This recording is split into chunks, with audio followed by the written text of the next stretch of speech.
इंदौर शहर में रेवती पाठक अपने परिवार के साथ रहती थी। उनके परिवार में उनके पति और एक बेटा देव और एक बेटी सोनल थी। उनके पति बैंक में मैनेजर थे। उनके बेटे की शादी हो गई थी। बहू रिया बहुत ही सुंदर और नेक दिल थी, पर सास रेवती जी उसे कुछ न कुछ बातों के लिए बोलती टोकती ही रहती थी। उनकी बेटी भी वहां रहती, पर वो किसी भी काम को बेटी को न कहती, बल्कि बहू को ही बुलाती। अरे बहू, नहीं बनानी थी चाय तो नहीं बनाती, मैं बिना चाय पिए ही रह जाती। कैसी घटिया चाय बनाई है तुमने, ध्यान कहाँ रहता है तुम्हारा। क्या हुआ मम्मी जी?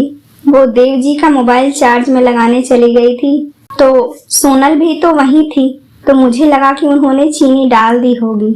फीकी है क्या चाय? लाइए, मैं चीनी डालकर लाती हूँ। बहू रिया अपने सास से डरते डरते बोली। अच्छा, तो तुम्हारे रहते मेरी बेटी चाय बनाए?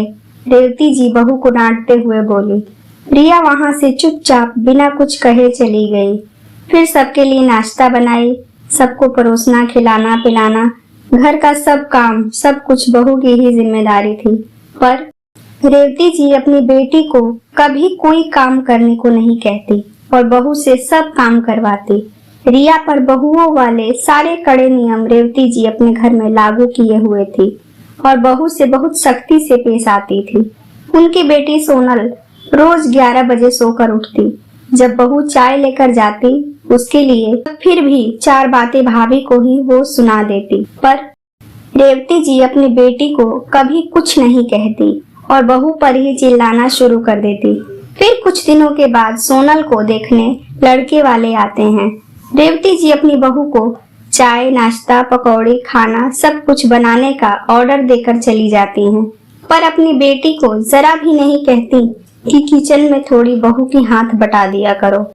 लड़के वाले आते हैं, सोनल उन्हें पसंद आ जाती है, खाने पीने की भी तारीफ होती है, तो रेवती जी कहती हैं कि ये सब खाना उनकी बेटी सोनल ने ही बनाया है।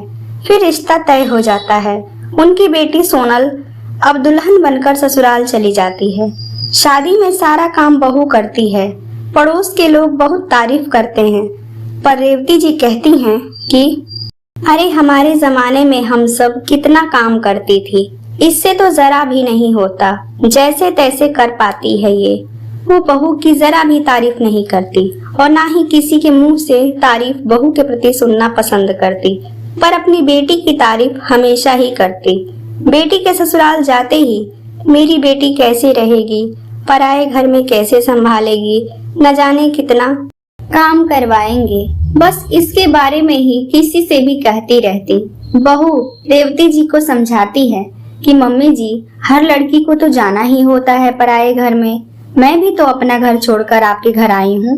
हाँ हाँ, बड़ी आई, रेवती जी मुंह बनाती हुई बोली। शाम को सोनल का फोन आता है। सोनल बहुत रो रही थी। मम्मी, कहाँ फंसा दिया आपने? सुबह सुबह 6 बजे कौन उठता है भला? यहाँ सुबह सुबह उठने का रिवाज है? आते ही मुझे किचन में मेरी सास ने मुझे भिड़ा दिया। सबके लिए चाय, नाश्ता, खाना बनाना, परोसना, खिलाना, फिर खाना और फिर सबके जूठे बर्तन धोना। मुझसे नहीं होगा मम्मी, मैं तंग आ गई हूँ यहाँ पर, मुझे यहाँ नहीं रहना मम्मी। बड़ी बेकार है तेरी सास, आते ही रसोई के काम में लगा दिया। तो क्या कहीं भागे जा रही थी क्या? वही तो मम्मी, मैं तंग आ गई हूँ यहाँ, मैं यहाँ नहीं रहना चाहती। और सोनल रोने लगती है। अच्छा मत रो बेटी, ये सब तेरे पापा के पसंद का परिवार है। किन जल्लादों के घर में भेज दिया इन्होंने मेरी बेटी को। वो बेटी की बातों को सुनकर अपने पति को ही कोसने लगी। फिर उनका बेटा देव अपनी माँ से कहता है, मम्मी ससुराल है वो उसका, काम तो करना ही पड़ेगा उसे वहाँ। जो उससे नहीं आएगा खाना बनाना वगैरह, आप उसे बता दीजिएगा फोन पर। और क्या करेंगी आप, यहाँ वो काम करती ही नहीं थी और ना ही आप उससे करवाती थी कोई काम, पर वहाँ तो ससुराल है उसका, तो करना ही पड़ेगा उसे।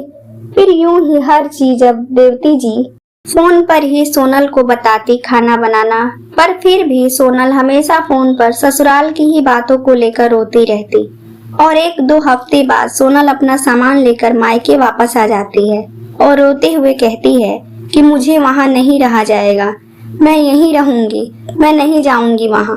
वहाँ सारा काम वो बुढ़िया मुझसे ही करवाती है और फिर भी नुक्स निकालती रहती है। अरे बेटी, सच में बड़ी निकम्मी है तेरी सास, कुछ काम खुद भी कर लेती वो। 2 हफ्ते में ही क्या हालत हो गई है मेरी फूल सी बच्ची की। ब्याह करके ले गई है तो क्या घर का सारा काम तुझ पे ही लाद देगी वो बुढ़िया। रेवती जी ये कहते हुए अपनी बेटी को गले लगा लेती है। फिर अंदर से रेवती जी के पति आते हैं। वो कहते हैं, अरे अभी शादी को 1 महीना भी नहीं हुआ और तुम वहाँ से आ गई रोते हुए। अरे वो ससुराल है तुम्हारा सोनल, सब कुछ तुम्हें ही देखना पड़ेगा, इसमें इतना गिड़गिड़ाने वाली क्या बात है। अच्छा तो मेरी बेटी वहाँ उन लोगों की नौकरानी बनकर गई है, उनके जूठे बर्तन मांजने। पहले का जमाना कुछ और था, अब के जमाने में कौन अपनी बहू से इतना काम करवाता है। बहू बेटी तो एक बराबर होती है। ये सारी बातें किचन में बर्तन मांजती हुई उनकी बहू भी सुन रही होती है। तभी उसके ससुर कहते हैं कि अच्छा, क्या तुम नहीं करती बहू बेटी में फर्क? सबके खाने के बाद अगर बचता है तभी तुम्हारी बहू भी खाती है। दुख में रहे या तकलीफ में, सारा काम बहू के जिम्मे ही तुमने डाला हुआ है। इतना सब करने के बाद भी जरा भी तारीफ की है तुमने अपनी बहू की? वो बेचारी घर के कामों में इतनी बिजी रहती है कि साल भर में भी एक बार मायके नहीं जा पाती। वो तो तुम्हें दिखाई ही नहीं देता आज तक। आज जब तुम्हारी बेटी बहू बनी तब तुम उसके ससुराल वालों को भला बुरा बोल रही हो। अरे तुमसे तो अच्छी ही सास मिली है सोनल को। तुमने तो बहू को पूरे 1 साल बाद मायके भेजा था, वो भी 2 दिन के लिए, पर सोनल तो 2 हफ्ते में ही आ गई। सास ने तो नहीं रोका तभी तो आई है। जो व्यवहार अपनी बहू के साथ कर रही हो वो जब बेटी के साथ हो रहा है तो तुम्हें बहुत दुख हो रहा है। शुक्र करो भगवान का कि तुम्हारी बहू तुम्हारी बेटी जैसी नहीं है। तुम उसे कितना भला बुरा कहती हो, उससे कितना काम करवाती हो, पर कितने संस्कार दिए हैं इसकी माँ ने कि वो तुम्हें पलटकर कभी जवाब नहीं देती और ना ही कभी तुमसे झगड़ा करके मायके जाती है। मायके और ससुराल दोनों की इज्जत बना कर रखी है मेरी बहू ने। दिन भर रसोई में खड़ी रहती है बेचारी, मायके में कभी बात भी नहीं कर पाती है। ये तो तुम्हें दिखाई ही नहीं देता। ससुराल जब ऐसा ही होता है तब तो अपनी बेटी को भी ससुराल में रहना सिखाओ। पति से ऐसी बातें सुनकर रेवती जी की आंखों में आंसू आ जाते हैं और वो अपनी बहू को भी प्यार से एकटक देखती ही रह जाती है। शायद उन्हें बहू में भी अपनी बेटी नजर आती है।